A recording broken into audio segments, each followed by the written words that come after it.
So, did you met her? His mistress? Actually, A woman beside suddenly asked, are you Lisa? Yes. I was surprised for I had not heard anyone approaching. Ano ba yan? Continue, Lisa!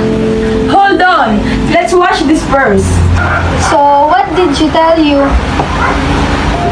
Nothing. She just told me who she was. Hi, I'm Sylvia. The time that I heard their name on my muscle tense. What did she look like? She looked like she had on Indian blood with her deep sad eyes, sharp nose, and thickly bordered long eyelashes. What did she tell you? She tells that...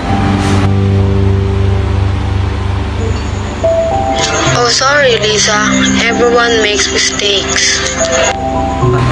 I think they wash enough na.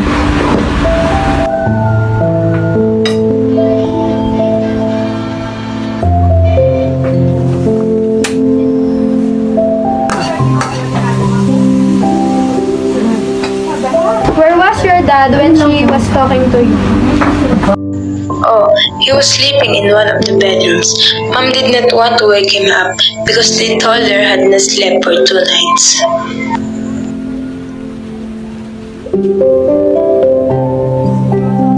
I'd been looking at the face of my half-brother, searching for any resemblance between us.